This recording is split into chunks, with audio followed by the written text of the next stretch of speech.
We now continue the hidden theme of this year's Thorgiween, Canadian horror films.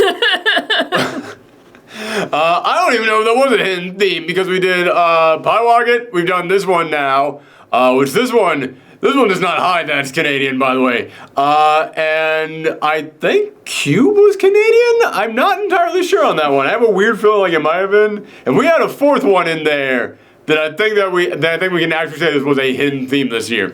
But yeah, we're talking about ginger snaps today because we were still doing Werewolf Week, all in honor of the full moon that is coming up on Halloween. And neither of us have ever seen this film before. Mm-hmm. However, this is a film that I remember when I was in college, so many people were talking about.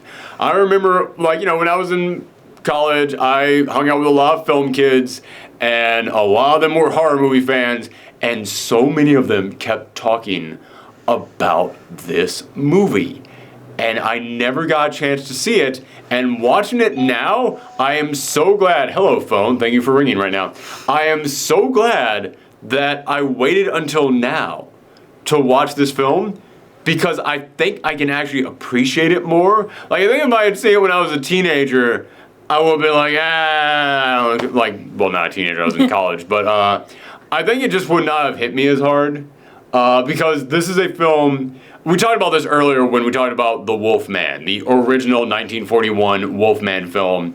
When I saw that film as a kid, I was bored by it because I was just like, where's the werewolf? I don't care about Larry. I don't care about these humans. Where's the werewolf in this?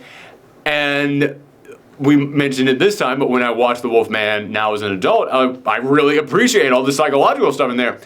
This film, the werewolf is not in it that much. This is a slow, long transformation sequence. This is all about the metaphors. This is all about the psychological stuff. This is all about the sisterly relationship. I appreciate that stuff now, and I'm afraid that if I had watched it when I was younger, I'd just be like, where's the werewolf in this? How did you feel about this film? Because this is definitely a film that's going to affect the female audience more than the male audience. Yes, I felt like they did a really good job, pointing out, the stigma of being, born a woman in this society. So it's you have to, deal with, things that not everyone else, not men or, cis men can understand. This film is about, this film is about puberty, but specifically women going through puberty and stuff like menstruation for the first time and all the changes that happen with your body, but also all the changes that happen with your personality, and it's also with seeing someone else you're close to go through that. Like I said, this is a film that is largely about sisters, and one of them has the werewolf transformation go on, and a lot of this is about we were going to be together, we were going to be, it was always you and me, and now you're going off and you're doing these things, so yeah. It's like when you're when you see your older sister grow up and grow apart from you. Yeah. Which is interesting how it kind of comes back around towards the end of all this. Mm-hmm. But what this film is about these two sisters. One is Ginger. And the other one is Bridget. Okay, I knew it was a B because they kept calling her B. Yeah.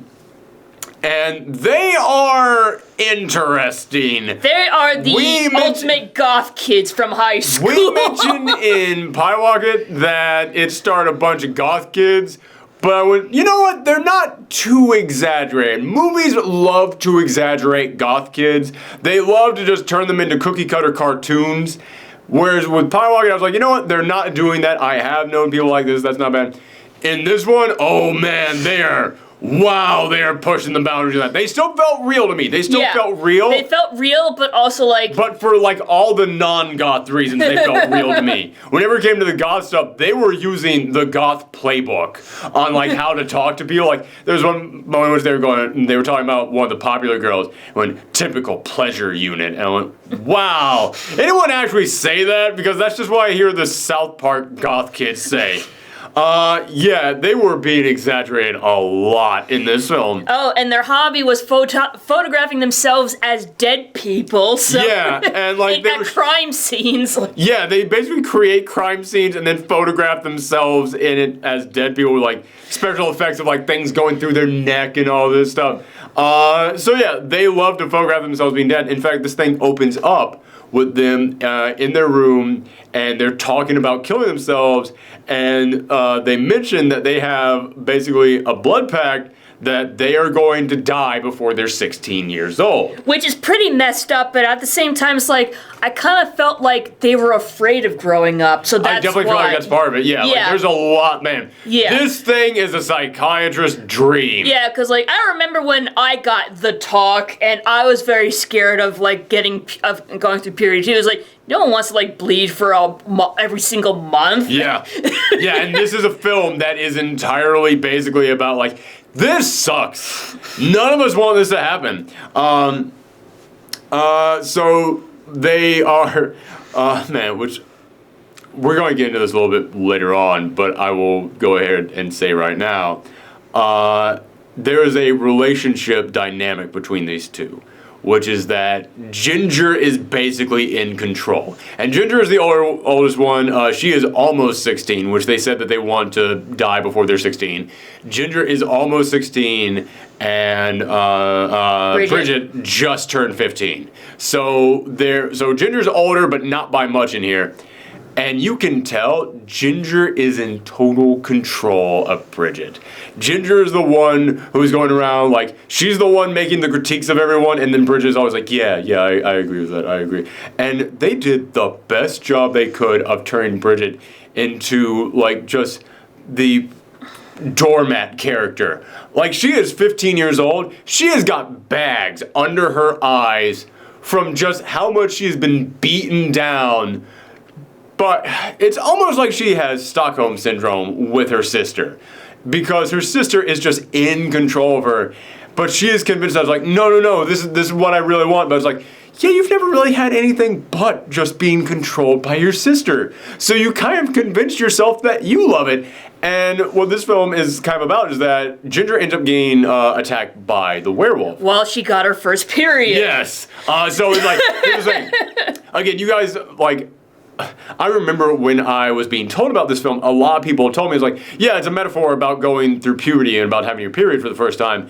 And I was like, I don't know if it really is going to be about that. I had not seen the film, obviously, but I was like, I don't know if they'd make a horror film specifically about that. I'm sure it's a very subtle thing. I watched it now for the first time. No, it's not subtle at all. Like, they 100% are like, no, this is what it is. Like, she gets attacked by the werewolf right after she has her period for the first time.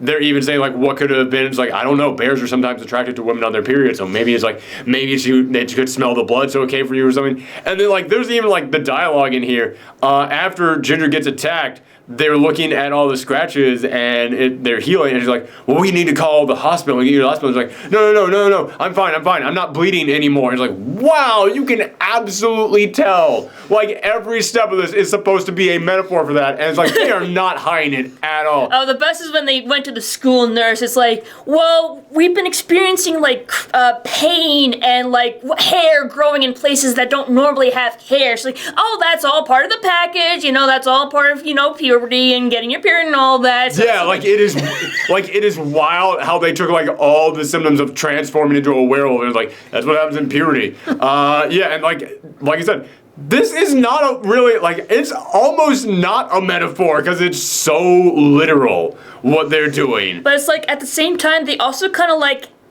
being transforming into a werewolf was like, they also like made it like a metaphor for like STDs. Oh, yeah. Sorry, it took me a second to go, like, hold on, wait, did they? Oh, no, that whole sequence in there, yes. Yeah. Yeah, because there's moments in which, like, Ginger, I'm starting to mix up the sisters now. Remember, Ginger's the one who's turned into a werewolf. Yeah, she's the one that snaps. That's snapping. Yes.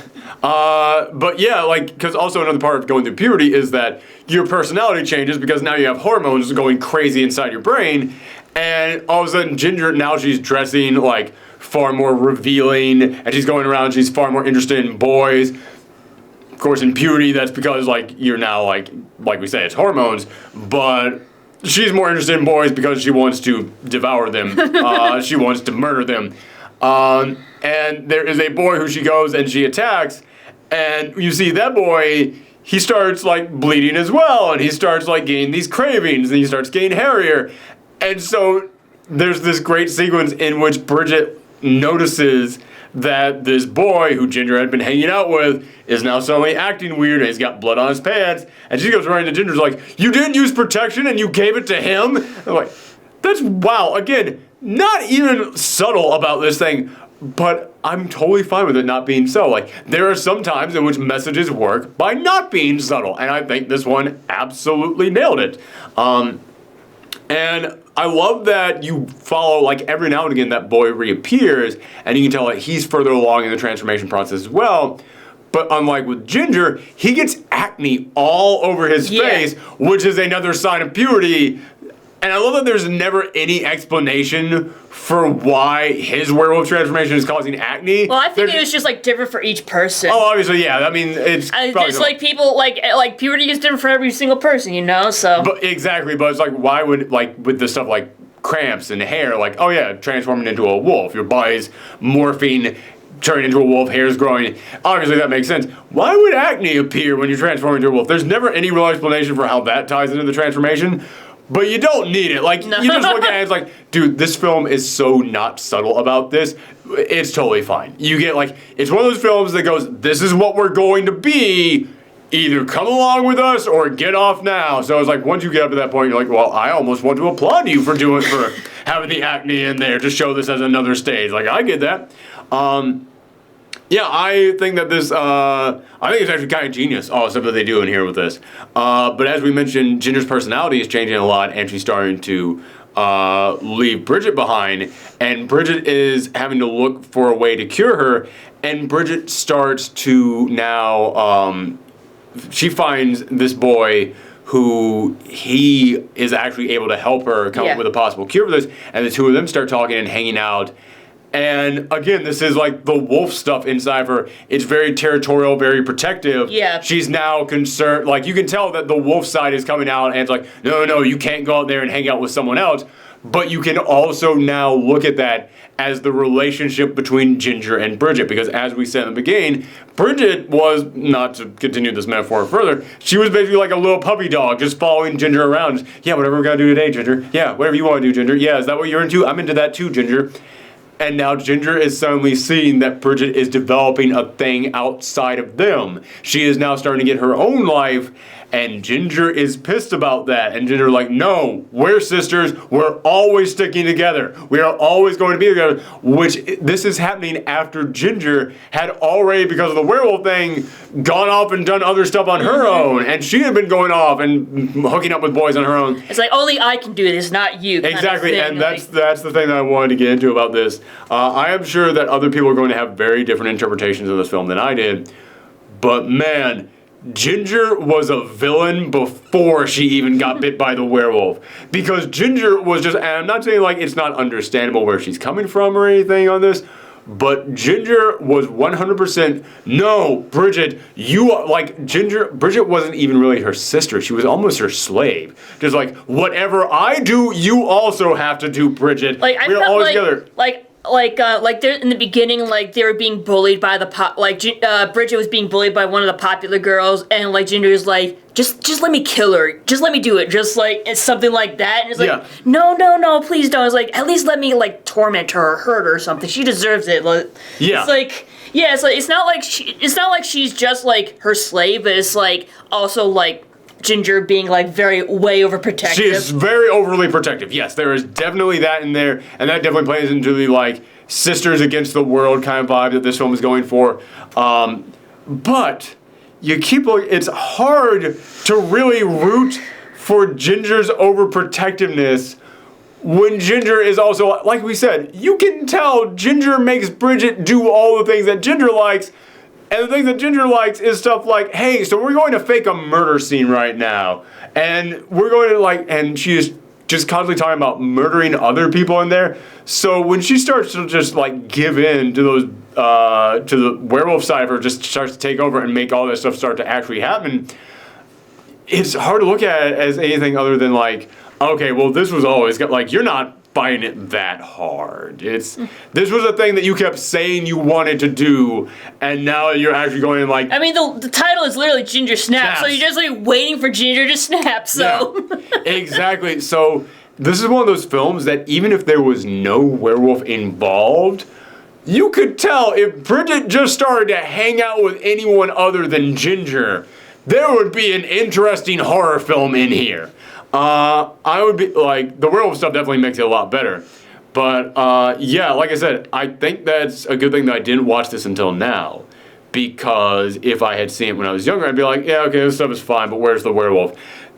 I didn't care if that werewolf ever showed up at all in this thing. I was so much more interested in the dynamic between Ginger and Bridget in here.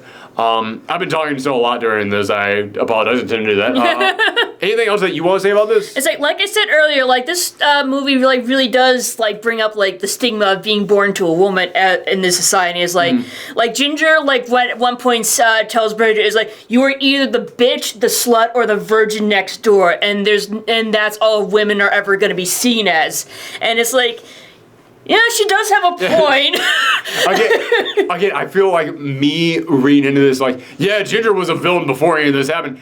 I feel like that is something that not a lot of people are going to share with me on this because, like you said, some of the things that she says in here, I think a lot of women out there, they're going to hear that and be like, well, she's got a point. Yeah, and then there's the mom. The mom is like more accepting of like their hobbies and everything, but it's like it gets to the point where she realizes, I need to step in and do something. And man, the dad in here only has one line. I think that's another thing at one point is like the stigma of like men not wanting to get into women's businesses. Yes, okay. Because my dad was very much like that, so. Yeah.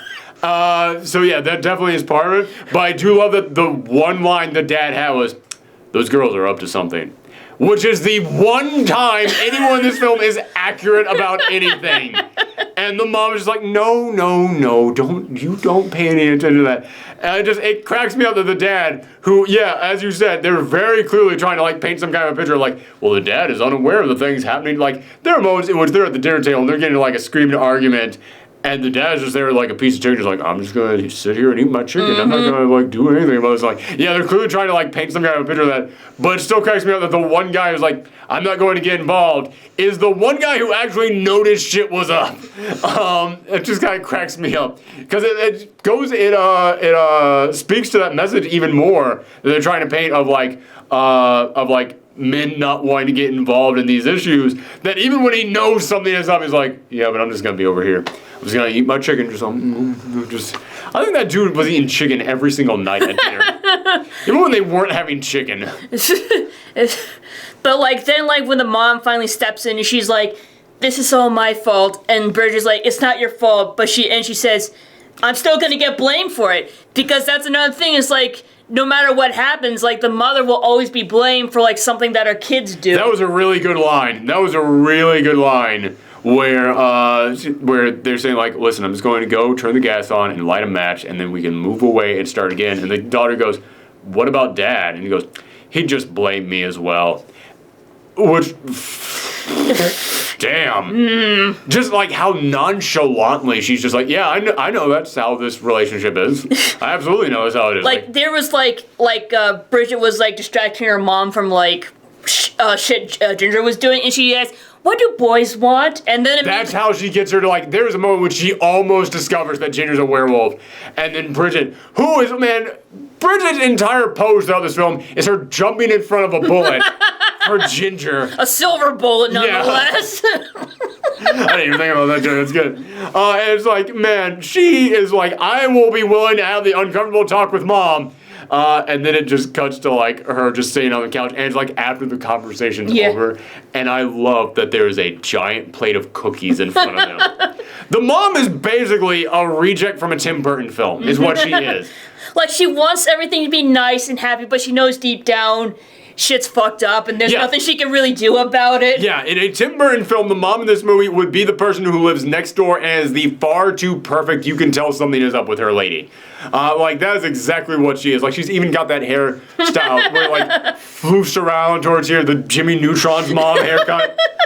Yeah, man, they did a great job with the parenting here. I really enjoyed this movie. It's like, I was thinking, like, this, I was mentioning how this movie, like, points out the stigma of being woman, but, like, also, like, the stereotypes of being, like, a man, too. It's like, I mentioned before. Oh, all the men in here are cookie cutters, yeah. Yeah, well, except for the guy who looks almost like Sean from Boy Meets World. But yeah, like I mentioned, how the father does not want to be involved with the girls or anything. But there's also like the teenage boys who like want like. Oh yeah, that's entirely their personality. Yeah, they're just really horny and they just like want to like. Yeah, that's the group of teenage boys in here that Ginger ends up attacking, like, that's entirely what they are. The only one who actually is kind of a decent character is the boy that Bridget ends up getting interested in. Yeah. Which, here's the thing that I love about this. Was there ever even, like, when you look back at it, you get that sense that there was, like, something romantic there, but when I'm thinking back to the film, it's like, no, there never really was a moment. It's more just, like, that's how movies work, but also it's like, that's what Ginger thought was happening.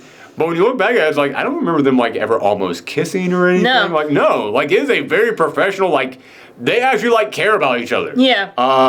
And not in terms of, like romance. Like, or sexually. They just, it's not like a sexual thing. Like, you can tell, like, these are just two characters who, they just care about each other. They're friends, which, honestly, end of the day, Bridget did not need a boyfriend. Bridget needed a friend. Bridget needed someone other than her sister in her life.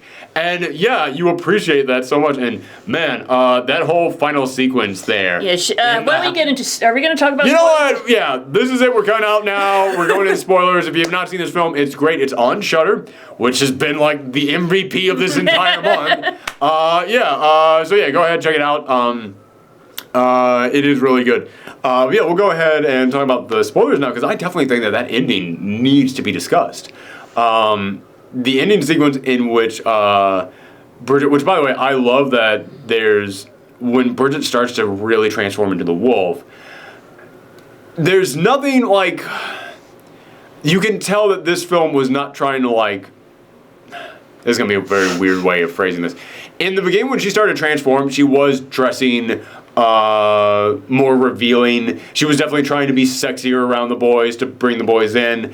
And that is something that you see in a lot of like transformation style stories where the person starts like to get sexualized as they transform into whatever this is. I love that when she starts to get closer to the transformation, they made her ugly. Like they put on like nasty makeup on her face. And yet the boys, because she's still wearing like a crop top, all of us are like, yeah, hey, how's it going down there? Even though she's now got like wolf nipples showing down around her abs. Which again is another thing that you look at this and it's like, yeah, they didn't try to make the werewolf cool. They tried to make the werewolf like, no man, this is how wolves look, and it's kind of messed up. I did appreciate that. But yeah, the final showdown, Ginger transforms full-blown into a wolf. And it comes down to Bridget and the other boy now in the house. They've got the thing that they found is a cure for her condition. And they are trying to find a way to administer it. And that segment in which they are trying to like basically homebrew this thing in the pantry while the wolf is out there just crawling around. That is a great tense scene. And I love that, I can't remember his name, I'm going to keep calling him Sean from Boy Meets World. But I love that he just kept trying to fight so hard to like, no, I need to go out there, I need to be one that does this, or I'm going to go out there, distract her, or you distract her, then I can jump on, administer it. And then he goes out, and the second he leaves the pantry, he's just like ripped to shreds. Mm-hmm. I love that because that film, horror is a lot like comedy. In that it's most effective when it can make you look that way and then something comes from here. And this film does such a good job of going, we're going to zig. We're going to zig. We're going to zig so hard right now. This is the plan to zig. And then the film just zags in that direction. I thought that was great. How they do such a great job of setting up, this is what we have to do. This is how it's going to work. This is what we have to do. Instantly that plan falls apart. Yeah, it's like you're trying to get the good ending, but you always screw up and get the bad ending. I played Until Dawn, yes. Oh yeah, it is absolutely like that. You were right, and that is an amazing sequence in there. But this is the thing that we really got to talk about when that whole final moment in which is just Bridget and Ginger now in the house, and she's got the cure, and she's trying, and Bridget has been infected now too, and they've only got the one cure left, but she is still going to give it to Ginger, and her body is like starting to like numb up on her because like she's starting to get infected by this thing. So it's now a race against time. It's super dramatic.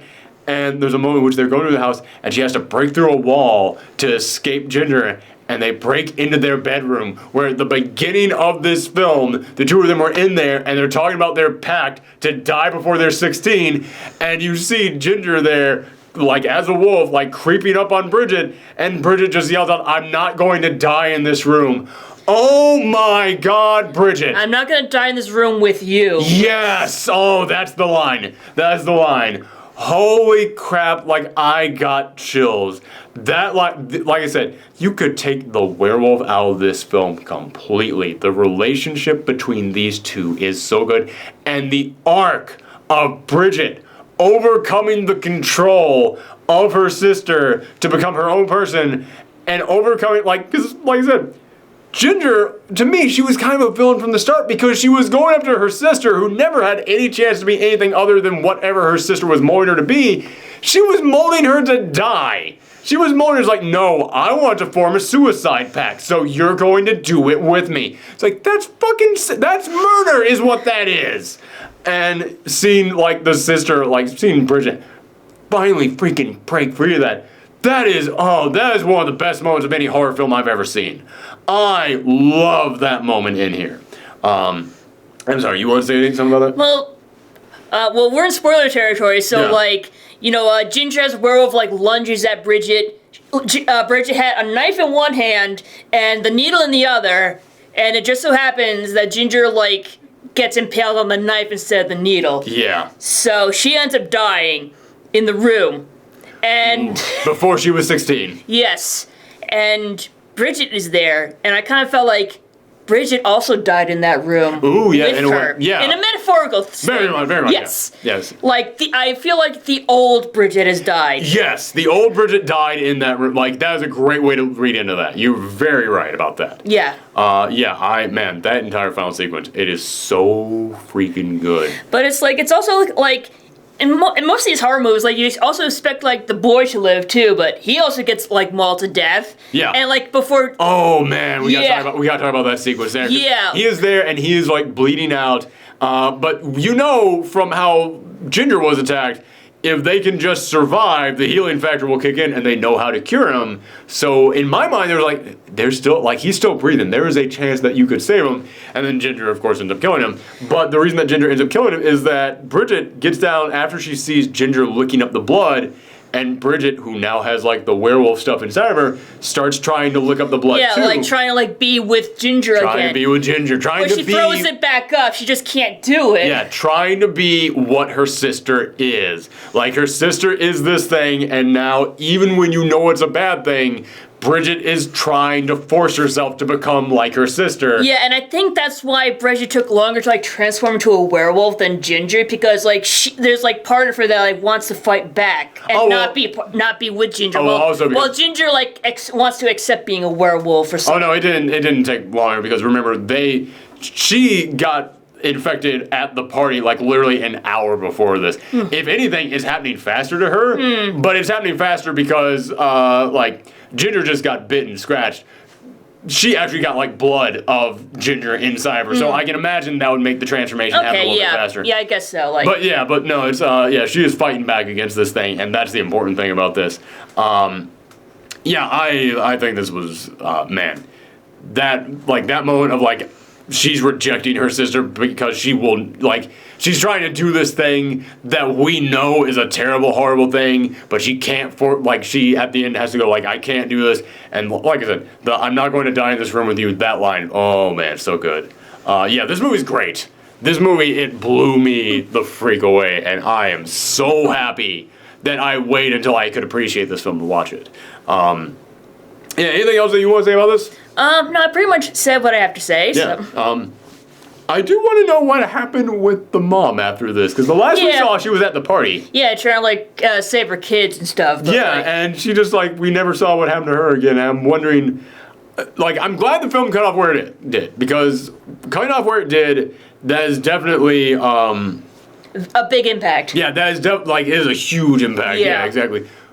But it does make me go, okay, I want to know what happened next. Yeah. I do want to know, like, what happened, like, when the parents got home and saw, like, a dead wolf and a dead kid inside their house. Yeah, I'm very interested. But it's one of those words, like, that's not important. It's not important. It's just because I'm invested with these characters and I'm curious, yeah. But that's it. We only have one more day in the Post Shriek Out reaction. So come back tomorrow for one of the most famous werewolf movies of all time. Thanks for tuning in, everyone. And as always, happy Halloween. Bye.